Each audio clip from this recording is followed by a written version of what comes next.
আসসালামু আলাইকুম। আজ রবিবার ২৮শে আষাঢ় ২৬শে মুহররম ১২ জুলাই। বাংলাদেশ বেতার, রাজশাহী। স্থানীয় সংবাদ পড়ছি উম্মে সালমা।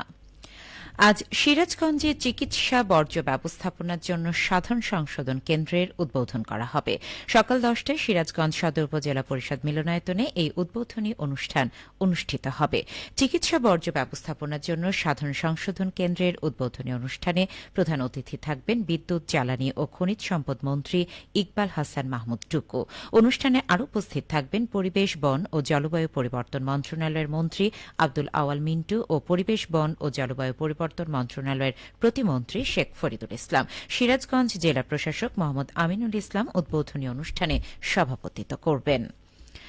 ভূমিমন্ত্রী মোহাম্মদ মিজানুর রহমান মিনু বলেছেন, যে জাতি, সমাজ বা প্রতিষ্ঠান তার শ্রেষ্ঠ সন্তানদের সম্মানিত করতে পারে না, সে জাতি বা প্রতিষ্ঠান কখনোই এগিয়ে যেতে পারে না। রাজশাহী বিশ্ববিদ্যালয়, রাজশাহী কলেজ, সরকারি ডিগ্রি কলেজ সারা বিশ্বে সুপরিচিত। আগামী দিনে রাজশাহীর সন্তানরা শুধু বাংলাদেশে নয়, পুরো বিশ্বে নেতৃত্ব দেবে।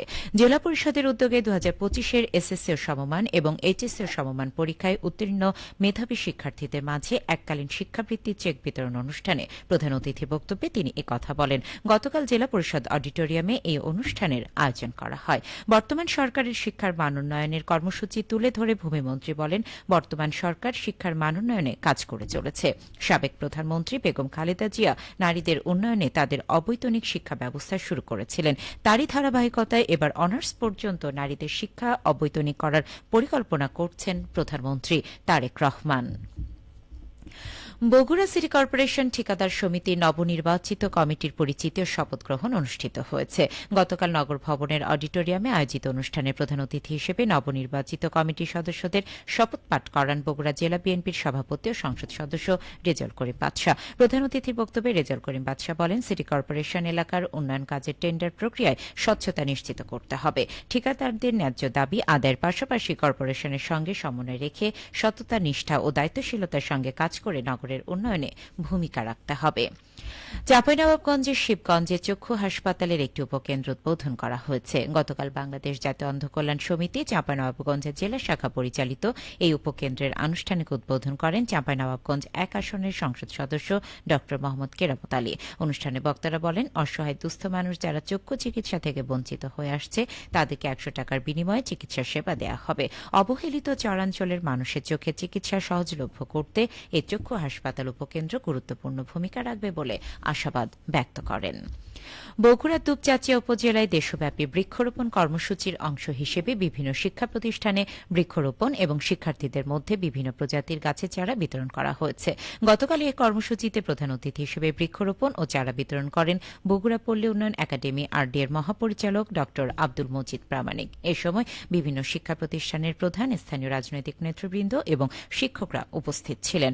কর্মসূচির আওতায় দুপচাঁচিয়া সরকারি পাইলট মডেল উচ্চ বিদ্যালয়, দুপচাঁচিয়া পাইলট বালিকা উচ্চ বিদ্যালয়, তালোড়া আলতাফ আলী উচ্চ বিদ্যালয় এবং তালোড়া সরকারি শাহ এতেবাড়িয়া কলেজ মাঠে বৃক্ষরোপণ করা হয়।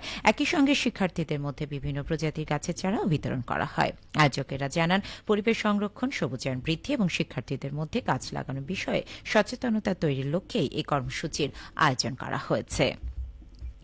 নওগাঁয় ২০২৫-২৬ অর্থবছরে কৃষি প্রণোদনা ও পুনর্বাসন কর্মসূচির আওতায় ক্ষুদ্র প্রান্তিক কৃষকদের মধ্যে বিনামূল্যে বীজ, চারা, সার ও কৃষি উপকরণ বিতরণ শুরু হয়েছে। গতকাল কৃষি সম্প্রসারণ অধিদপ্তরের উদ্যোগে সদর উপজেলা পরিষদ সভাকক্ষে অনুষ্ঠানের প্রধান অতিথি ছিলেন নওগাঁ ৫ আসনের সংসদ সদস্য মোহাম্মদ জাহিদুল ইসলাম থলু। এই সময় তিনি কৃষকের উন্নয়নে বর্তমান সরকারের গৃহীত নানা কর্মসূচি তুলে ধরে বলেন, নির্বাচনী ইশতেহার বাস্তবায়নের অংশ হিসেবে বিএনপি সরকার শুরুতেই কৃষিকার্ড বিতরণ ও ঋণ মওকুফের উদ্যোগ নিয়েছে। কৃষিখাত শক্ত করতে আগামী দিনে নতুন নতুন পরিকল্পনা গ্রহণ করা হচ্ছে। সবশেষে আবহাওয়া। আজ সকাল ৬টায় রাজশাহীতে তাপমাত্রা ছিল ২৬.২ ডিগ্রি সেলসিয়াস। এ সময় বাতাসে আর্দ্রতার পরিমাণ ছিল ৯৮%। রাজশাহী পার্শ্ববর্তী এলাকায় আজ সূর্যোদয় হয়েছে ভোর ৫টা ২৪ মিনিটে এবং সূর্যাস্ত সন্ধে ৬টা ৫৭ মিনিটে। সংবাদ শেষ হল। আমাদের পরবর্তী স্থানীয় সংবাদ প্রচারিত হবে দুপুর ১২টা ১০ মিনিটে।